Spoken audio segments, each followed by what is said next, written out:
External services division of all India radio की Urdu service की आज की नशियात लेकर हाजिर है आपका दोस्त, आपका होस्ट नईम। आदाबस, नमस्कार। आज के प्रोग्राम में भी आपके लिए तफरी और मालूमात का भरपूर ख़जाना है। दोस्तों, आज सियाहत का आलमी दिन है। जी हाँ दोस्तों, वर्ल्ड टूरिज्म डे। सन 1980 से ये दिन हर साल 27 सितंबर को मनाया जाता है और इस दिन का मकसद बैनुल अक़वामी बिरादरी के अंदर सियाहत के किरदार, इसके अहमियत के मुतालिक शऊर उजागर करना और ये बात ज़ाहिर करना कि ये दुनिया भर में माशरती, सकाफ़ती, सियासी और माशी इक़्तिदार को किस तरह मुतासिर करता है।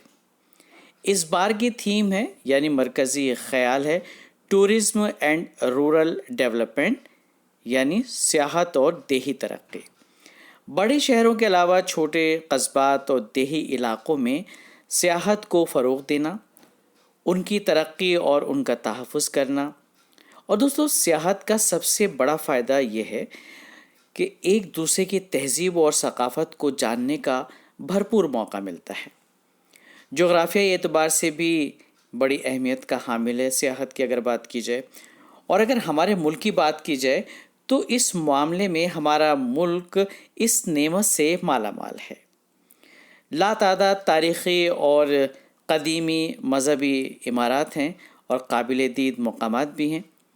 और चाहें तो ख़ूबसूरत झरनों की बात की जाए, बागात हों या फिर रेगिस्तान, और 7 अजूबों में शामिल ताजमहल की बात की जाए तो क्या कहने जनाब इसकी खूबसूरती के।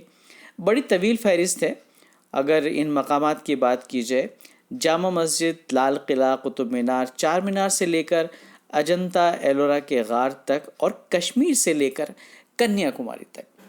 कश्मीर की अगर बात की जाए तो वाकई बहुत खूबसूरत जगह है और इसीलिए तो कहा गया है इसके लिए गर फिरदौस बर्रुए ज़मी अस्त, हमी अस्त तो हमी अस्त तो हमी अस्त।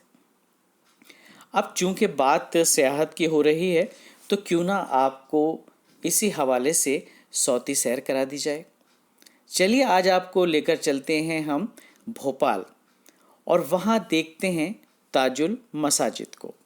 जी हाँ, तारीख़ साज के ज़रिए हो रही है आपकी ये सौती सैर और ये तारीख़ साज आपके लिए लिखा है जनाब अशरफ उस्मानी ने। तो आइए चलते हैं भोपाल। हिंदुस्तान एक कदीम मुल्क है।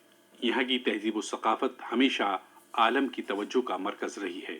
मजहबी हम आहंगी यहाँ की नुमाया खुसूसियात में से है। यहाँ हर दौर में न सिर्फ अवामी सतह पर बल्कि रियासती सतह पर भी मज़ाहिब के फ़रोग़ में नुमाया कारनामे अंजाम दिए गए। मुल्क में मौजूद मुख्तलिफ मज़ाहिब के मानने वालों की मजहबी इमारतें और अलामतें इस बात का वाज़ेह सबूत हैं। इन्हीं मजहबी इमारतों में एक नुमाया नाम ताजुल मसाजिद भोपाल का भी है। वस्ते हिंद की एक छोटी सी रियासत भोपाल अपनी जाय वक़ू और 4 नस्लों तक जारी रहने वाली बेगमात की हुक्मरानी नीज़ उनकी मारिफ नवाजी के बाइस हिंदुस्तान में एक मुनफरिद मकाम रखती है। रियासत की आखिरी बेगम सुल्तान शाहजहां ने भी मसाजिद के तई मोहब्बत और इल्म दोस्ती की रिवायत की तौसी करते हुए मसाजिद और मदारिस की इस हद तक सरपरस्ती फरमाई कि कोई मस्जिद और दीनी इदारा ऐसा नहीं जो बेगम साहिबा की चश्मे फैज से सैराब न हुआ हो। एशिया की अजीम मसाजिद में शुमार की जाने वाली सूबाई मध्य प्रदेश के शहर भोपाल में वाक़ई ताजुल मसाजिद भी इन्हीं मसाजिद में से एक है, जिसको बेगम सुल्तान शाहजहां ने 1888 ईस्वी से लेकर 1901 तक में तामीर करवाया था। ताजुल मसाजिद का मतलब है मस्जिदों का ताज और बादशाह, और हकीकत भी यह है कि ताजुल मसाजिद एशिया की तमाम मसाजिद में अपने रकबे, तारीख और मकबूलियत के एतबार से मुमताज़ मकाम रखती है। ताजुल मसाजिद एक वसी और इस मैदान में बनी हुई है। बहुत से लोग इस मस्जिद को अल्लाह का गुंबद भी कहते हैं। सफ़ेद गुंबद और संगमरमर से बनी ये गुलाबी मस्जिद आंखों को एक ही नज़र में मोह लेती है। 1888 में बेगम सुल्तान शाहजहां ने इसकी तामीर का बीड़ा उठाया था। अभी इसकी तामीर चल ही रही थी कि बेगम सुल्तान शाहजहां का इंतकाल हो गया। बेगम साहिबा के इंतकाल के बाद नवाब भोपाल ने इस मस्जिद की तरफ कोई तवज्जो नहीं की, जिसकी वजह से ताजुल मसाजिद तकरीबन 50 साल तक वीरान पड़ी रही। फिर भोपाल के एक मर्द मुजाहिद मौलाना मोहम्मद इमरान खान नदवी अजहरी इसको मुकम्मल करने के लिए उठ खड़े हुए। मौलाना मोहम्मद इमरान खान अजहरी नदवी उस वक्त नदवतुल उलमा के मोहतमीम थे। आपने ताजुल मसाजिद में सन 1950 में एक मदरसे की बुनियाद रखी, जो मदरसा आज भी दीन की खिदमत अंजाम दे रहा है। तकमीली ताजुल मसाजिद का मंसूबा 1971 में बनाया गया, जिसके तहत मुल्क व बैरून मुल्क में चंदा मुहिम चलाई गई और चंदा इकट्ठा किया गया और सिर्फ 1971 से लेकर 1986 यानी महज 15 साल की मुद्दत में ये अजीम मस्जिद मुकम्मल हो गई। ताजुल मसाजिद 23,312 स्क्वायर फीट में फैली हुई है और इसकी मीनारें 206 फीट ऊंची हैं। साथ ही मस्जिद के 3 बड़े बड़े गोल गुंबद हैं। मस्जिद का अंदरूनी फर्श मार्बल का है, जबकि लाल पत्थरों से बना हुआ मस्जिद का वसीउनी सहन देखने से ताल्लुक रखता है। सहन के बीच में वुजू करने के लिए एक कुशादा हौज है। मस्जिद के अंदर एक खूबसूरत मेहराब है, जिसकी दीवारों पर कुरानी आयात और अहादीस मुबारका दीदा ज़ेब अंदाज में मुनक्कश है। अंदरूनी फर्श की तज़ीनकारी में क्रिस्टल स्लेब का इस्तेमाल किया गया है, जिन्हें उस दौर में 7 लाख रुपए खर्च करके इंग्लैंड से इंपोर्ट किया गया था।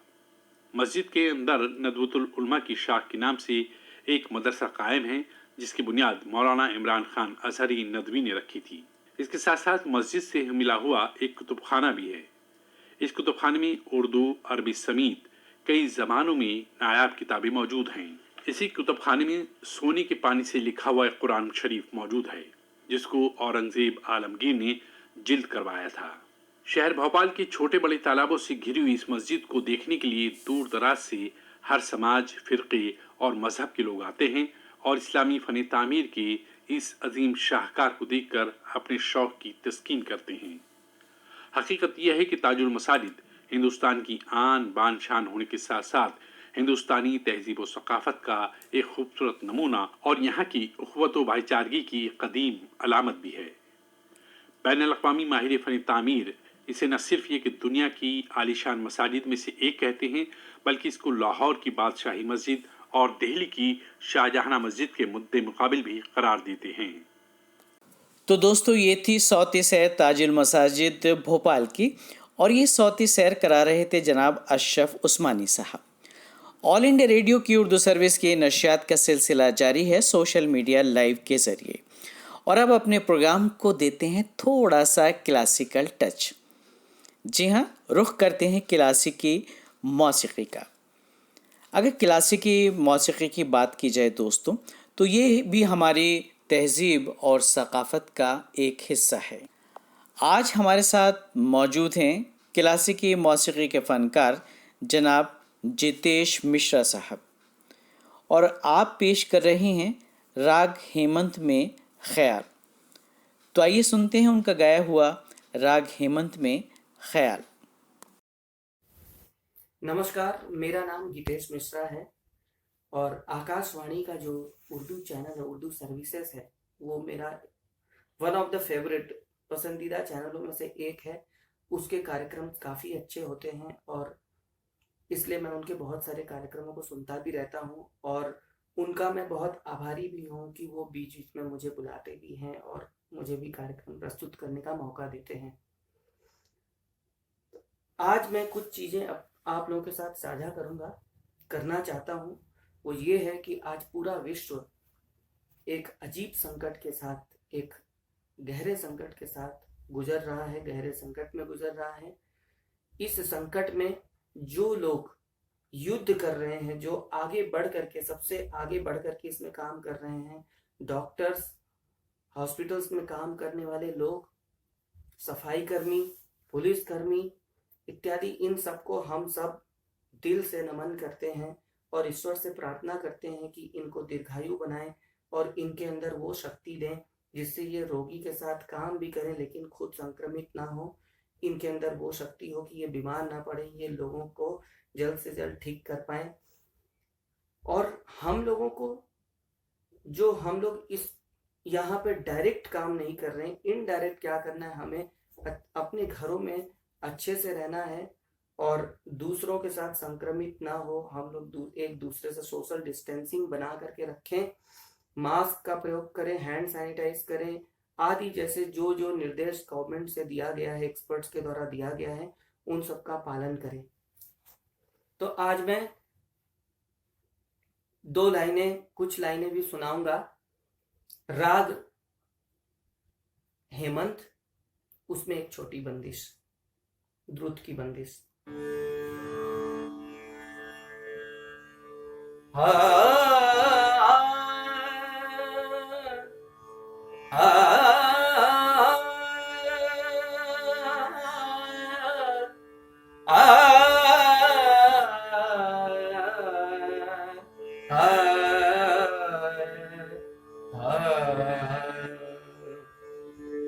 हमरी सुधा हमरी सुधा लेज मुरारी, हमरी सुधा लेज मुरारी, नंद नंदन जसोदा दुलारे, हमरी सुधा हमरी सुधा, हमरी सुधा, हमरी सुधा, हमरी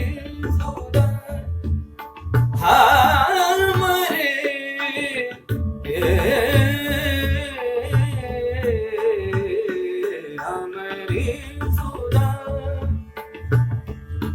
हमारी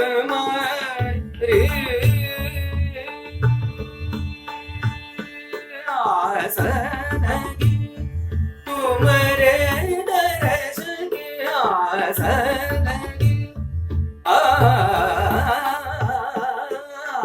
लगी तुम्हारे दर्श की, राम रंग दे दान दर्श दीनानाथ जन के रखवारे, हमरी सुधा हमरी सुधा ले मुरारी, हमरी सुधा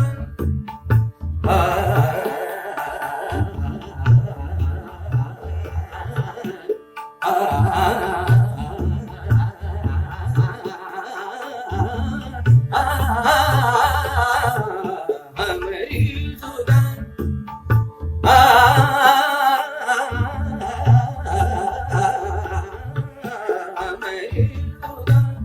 हमरी सुधा, हमरी सुधा,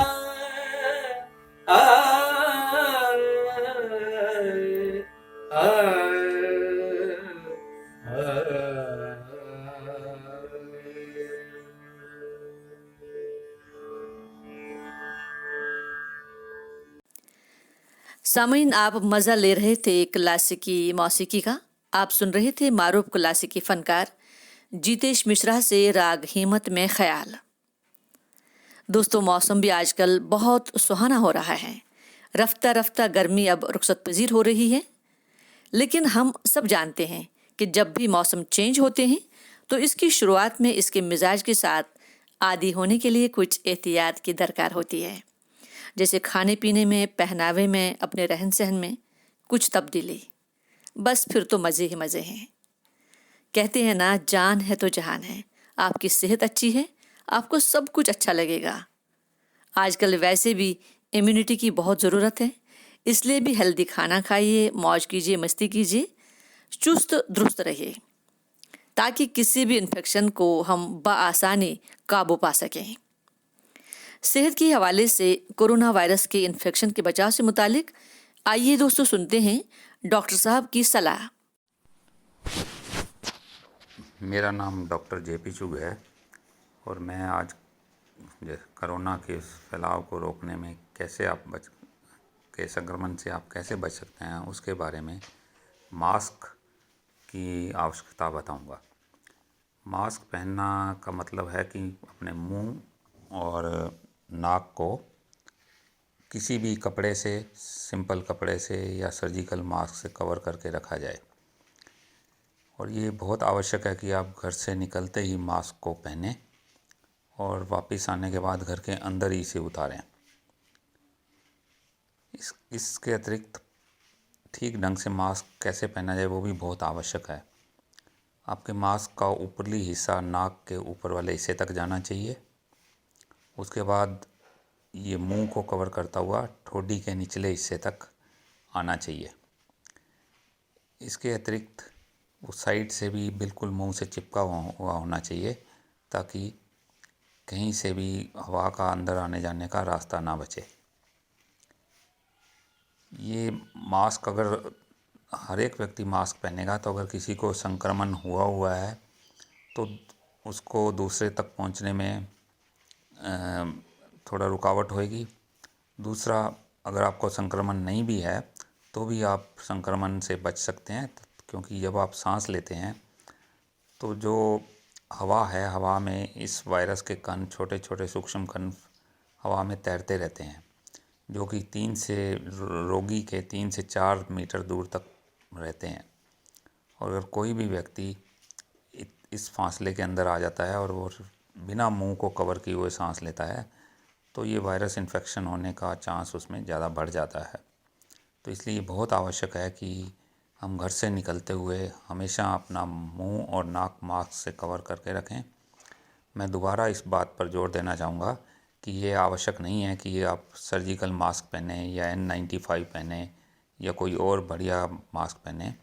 अगर आपके पास मास्क नहीं है तो भी आप किसी भी सादे कपड़े से अपना मुंह ढककर निकल सकते हैं। उससे भी संक्रमण कम करने में बहुत ज़्यादा फ़ायदा मिलेगा। धन्यवाद। हो गया। डॉक्टर जेपी चुग ने कोरोना वायरस के बचाव और इसके फैलाव को रोकने से मुतालिक फेस मास्क की ज़रूरत को खासकर उजागर किया। करीबी राबिते से गुरेज और दीगर कई इकदामात पर भी डॉक्टर साहब ने रोशनी डाली। गौर कीजिएगा ज़रूर इन बातों पर। दोस्तों, ये प्रोग्राम आप सुन रहे हैं ऑल इंडिया रेडियो की उर्दू सर्विस के सोशल मीडिया लाइव के जरिए। प्रोग्राम का अगला सेगमेंट दिल के कलम से लेकर हाजिर हो रहे हैं आपके मेज़बान नईम। लीजिए, समाअत कीजिए। दोस्तों, आज बात क्लासिकी मौसीकी की दुनिया के एक ऐसे सितारे की जिसकी चमक बदकिस्मती से ज़्यादा देर तक न रह सकी, क्योंकि ज़िंदगी ने उसके साथ वफा न की और ये सितारा अपनी चमक बिखेरने से पहले ही हमेशा के लिए बुझ गया। हिंदुस्तानी मौसीकी की दुनिया में अपने सुरों के जादू से सामीन को महसूस करने वाले गुलकार तो बहुत आए और उनका जादू भी सर चढ़कर बोला, लेकिन कुछ ऐसे भी गुलकार हुए जो गुमनामी के अंधेरे में गुम हो गए और आज उनकी याद भी लोगों के जहन में नहीं है। इन्हीं में से एक थे मास्टर मदन। मास्टर मदन की पैदाइश 28 दिसंबर सन 1927 को पंजाब के जालंधर शहर में एक सिख खानदान में हुई थी। मास्टर मदन के वालिद सरदार अमर सिंह हिंदुस्तानी हुकूमत के महकमे तालीम में काम करते थे। उनकी वालिदा मोहतरमा मौसीकी से दिलचस्पी रखती थी और एक मजहबी ख्यालात की खातून थी। उनके वालिद मौसीकी से दिलचस्पी रखते थे और हारमोनियम और तबला बजाने में माहिर थे। मास्टर मदन के भाई बहन भी मौसीकी में काफ़ी दिलचस्पी रखते थे और उन्हें गुलकारी और साज़ो आवाज़ के मैदान में बड़ी शोहरत हासिल थी। घर में मौसीकी का माहौल होने की वजह से मास्टर मदन का रुझान भी मौसीकी की जानिब हो गया। मौसीकी के ज़ौक़ का ये आलम था कि महज 2 साल की उम्र से ही मास्टर मदन ने अपनी 14 साला बड़ी बहन से मौसीकी की तरबियत लेनी शुरू कर दी थी। इसके अलावा उन्होंने मौसीकार पंडित अमरनाथ और गोसाई भगवत किशोर से भी मौसीकी की तरबियत हासिल की। मास्टर मदन अपने बड़े भाई मोहन के साथ मौसीकी का रियाज किया करते थे। वो मदन को भी अपने साथ ले जाते।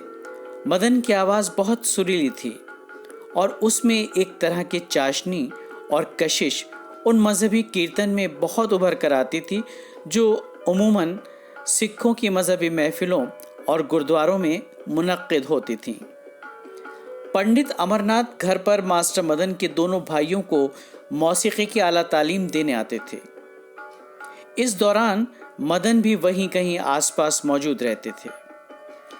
सामीन, हम आपको बताना चाहेंगे ये वही पंडित अमरनाथ हैं जो न सिर्फ हिंदुस्तान के बहुत बड़े और मायनाज मौसीकार थे, बल्कि नामवर मौसीकार हुस्नलाल भगत राम के बड़े भाई भी थे। उन दिनों मशहूर गुलकार के.एल. सहगल साहब शिमला में रेमिंगटन नामी टाइपराइटर कंपनी में काम करते थे और मास्टर मदन के घर उनका अक्सर आना जाना हुआ करता था। वो मदन के बड़े भाई के साथ मौसीकी का रियाज किया करते थे, जिसे मास्टर मदन भी सुना करते थे। मास्टर मदन ने अपना पहला प्रोग्राम महज 3.5 बरस की उम्र में धर्मपुर में पेश किया।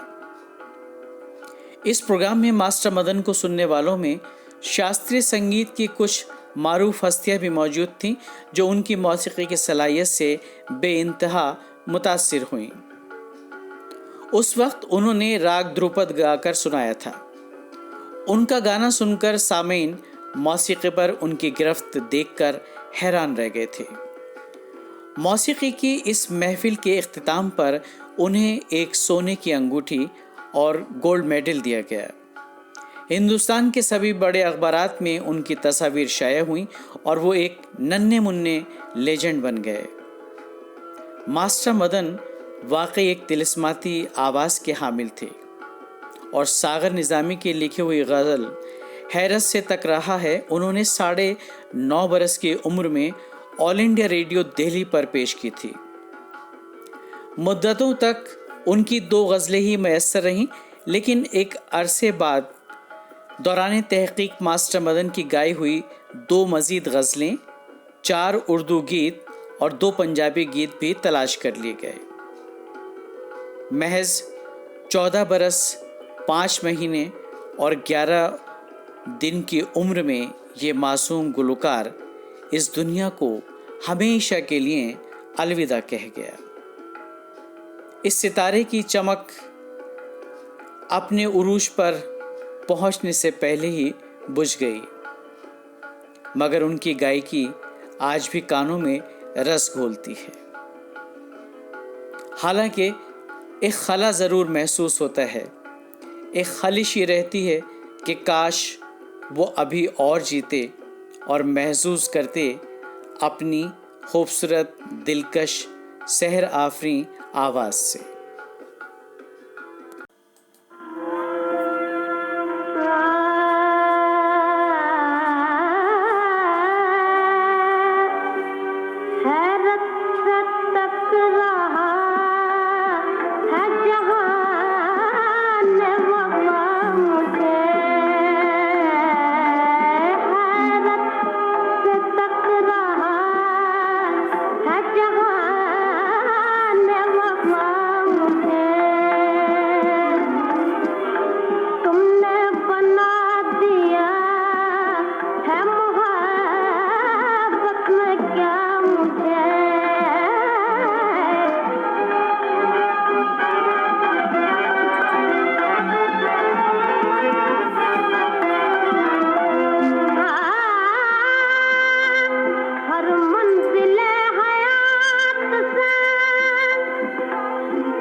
क्लासिकी मौसीकी के फनकार मास्टर मदन के हैरत अंगेज फ़न से मुतालिक आपने दोस्तों ये सेगमेंट सुना और मास्टर मदन की ये गज़ल भी आपने सुनी। हमें उम्मीद है दोस्तों कि आपने खूब एंजॉय किया होगा। दोस्तों, हम हमेशा कहते हैं कि आपसे ही है इस बज़्म की रौनक। आप हमारे प्रोग्राम सुनते हैं और अपनी कीमती राय से नवाजते भी हैं, और इस प्रोग्राम के ज़रिए आप अपने अंदर छुपे हुए फ़न का भी मुजाहरा करते हैं। आज इस प्रोग्राम की रौनक बढ़ा रहे हैं अपने फ़न से कृष्ण मोहन यादव और सायरा खान। जी हाँ, एक नगमे के ज़रिए। और इस नगमे की ख़ास बात ये है सोशल डिस्टेंसिंग का ख्याल। लीजिए महसूस हुई इस नगमे से।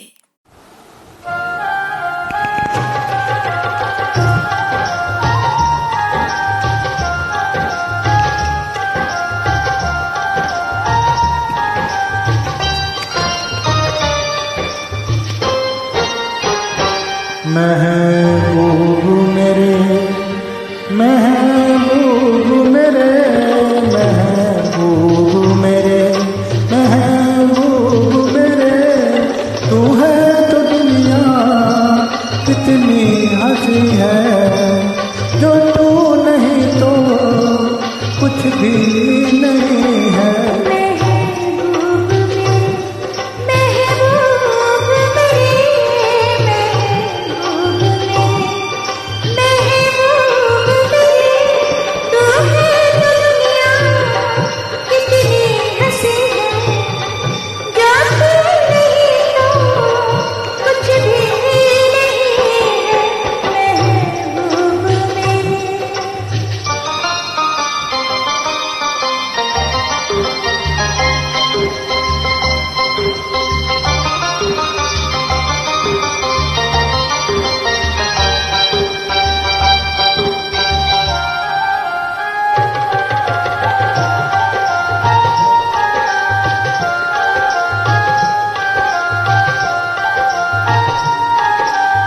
तू हो तो बढ़ जाती है कीमत मौसम की, तू हो तो बढ़ जाती है कीमत मौसम की, ये जो तेरी आंखें हैं 16 शबनम सी, यही मरना भी है मुझको, मुझे जीना भी यही है। महबूब मेरे महबूब मेरे महबूब मेरे महबूब मेरे, तू है तो दुनिया कितनी हंसी है, जो तू नहीं तो कुछ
भी नहीं है।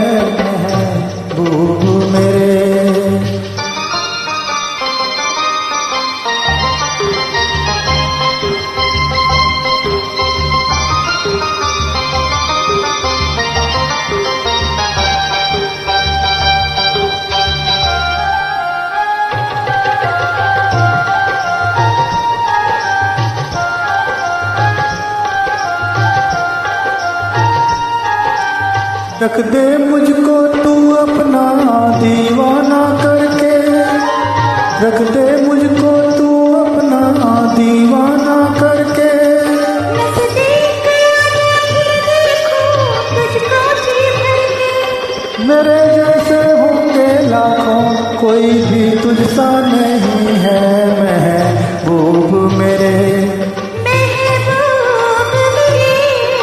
महबूब मेरे, महबूब मेरे, तू है तो दुनिया कितनी हंसी है, जो तू नहीं तो कुछ भी नहीं है।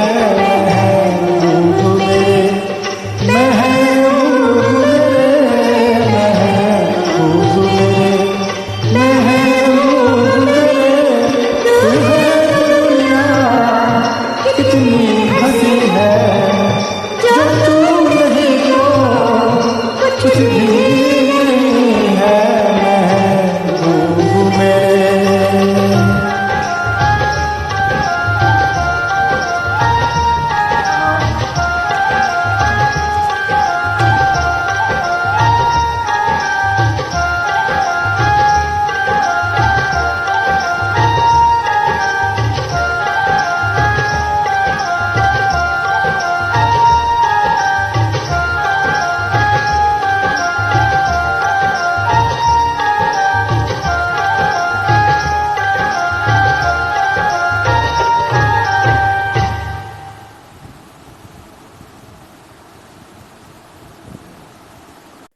हमको ये नज़र आ रहा है कि हमारे तमाम दोस्त इस नगमे के साथ झूम रहे हैं।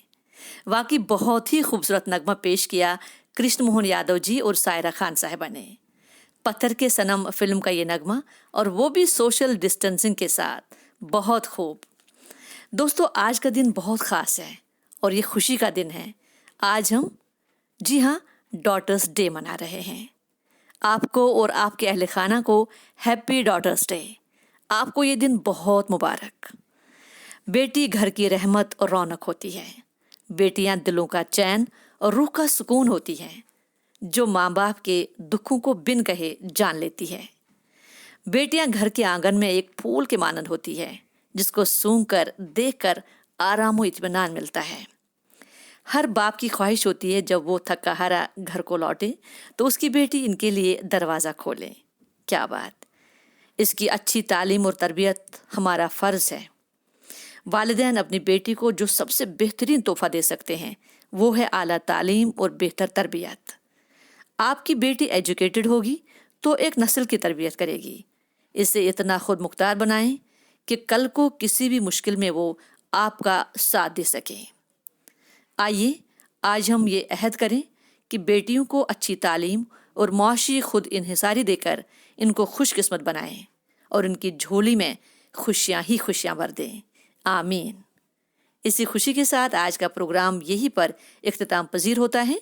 अगले प्रोग्राम तक के लिए दीजिए अपने मेज़बान नईम और फूला को इजाज़त। खुदा हाफिज़, शब्बा खैर, जय हिंद।